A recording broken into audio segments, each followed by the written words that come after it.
Right, here we have section 1.7, which deals with three-dimensional figures. So here's our main ideas: identify three-dimensional figures, and then find surface area and volume, and then a whole host of vocab words. So a polyhedron is what you have if you have a solid that has all our flat surfaces that enclose a single region space. So that all the surfaces have to be flat. So like a sphere or hemisphere are not polyhedrons because they have curved surfaces. The flat surfaces are referred to as the faces, and they're all polygons, so closed figures with straight edge sides.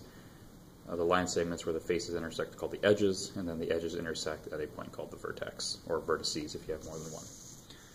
So a prism is a polyhedra with two parallel faces that are also congruent. Those are referred to as the bases. The intersection of three edges is once again the vertex. So when you name a prism, you're naming them by the shape of their base, like a triangular prism has a triangular base. A regular prism is a prism that has, the bases are regular polygons. So the bases are examples of faces, they're specific ones. So you can also have a pyramid. That's if you have all the faces except for one intersecting at a single point. So the one that doesn't intersect is called the base, which once again can be any polygon. So your polyhedron is a regular polyhedron if all of its faces are regular congruent polygons and all of the edges are congruent. So the next one here, we've got some common polyhedrons. So this guy's a triangular prism because the triangles make up the bases. This one is a rectangular prism. It has a rectangular base. A pentagonal prism has pentagons as the base, and this is a square pyramid. It's a pyramid with a square on the bottom. These guys here are the regular polyhedra. Polyhedra is plural for polyhedron. There are only 5 of them. You have a tetrahedron, a hexahedron, which is a cube. An octahedron has 8 sides. They're all triangles. You have a dodecahedron at 12 sides and an icosahedron at 20 sides. So there are only 5 regular polyhedra. This is it. There's not any way to get any other ones. Okay. So for example 1 here says identify each solid, name the bases, faces, edges, and vertices. I'm not going to go through all of these, mostly because it's going to take a very long time to do, but we can look at this pyramid, for example. So this guy is a square pyramid. It's a square pyramid because there's a square base and it is a pyramid in shape. The bases is A, B, C, D, square A, B, C, D. The faces are triangle EDC, triangle AED, triangle ABE, and triangle, I don't have the back, BCE. So those are the faces and the bases. The edges are the line segments that make up the sides. So AD, DC, CB, BA, AE, BE, CE, and DE. So those are all the edges segments. The vertices are the corners, so the vertices are A, B, C, D, and E.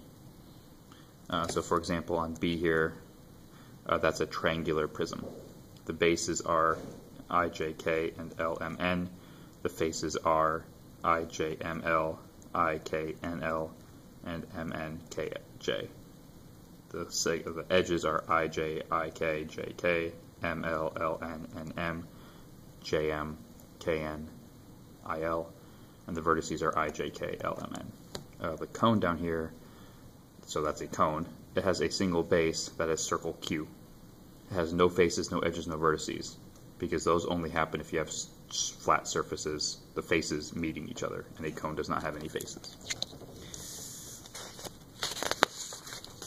Okay, surface area is the sum of the areas of each face. Volume is the amount of space it encloses. So here's some handy-dandy formulas that can end up in your notebook if you so want them, with definitions of what the things are down there. Oops. So example 2 here, surface area of the square pyramid. So for a pyramid, surface area is 1/2 the perimeter of the base times the slant height plus the area of the base.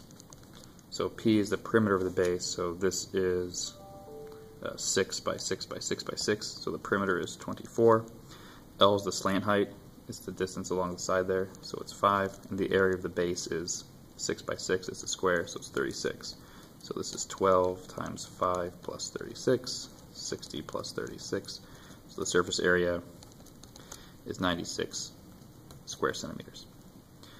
The volume of the pyramid, for a pyramid, volume is 1/3 the area of the base times the height. So 1/3 the area of the base we decided up above was 36, and the height of this pyramid is 4, top to bottom. So that's 12 times 4, so 48 cubic centimeters. So example 3 here, Mr. Diaz purchases a pool that has an 8-foot diameter. The height of the pool is 20 inches. What's the surface area of the pool? So pool is a cylinder in shape. The diameter is 8 feet, which means that the radius is 4. The height of the pool is 20 inches, but you need to be consistent, so you need to convert that to feet. To do that, you'd have to divide it by 12. So 20 divided by 12 is 1.67 feet. So the surface area is, that's a cylinder in shape, so 2 pi r h plus pi r squared. Normally there's a 2 here, but this pool doesn't have a top, so there's only one circle, so pi r squared. The radius is 4, the height's 1.67, plus pi times 4 squared. So 2 times 3.14 times 4 times 1.67 plus 3.14 times 4 squared. So the surface area is 92.2, we'll call it, square feet. So here he's going to fill the pool at a depth of 16 inches. What's the volume of the water in the pool in cubic feet? So you're going to have a cylinder again.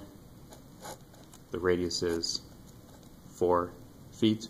This is 16 inches, but we have to divide by 12 to make it be feet. So that is 1.33.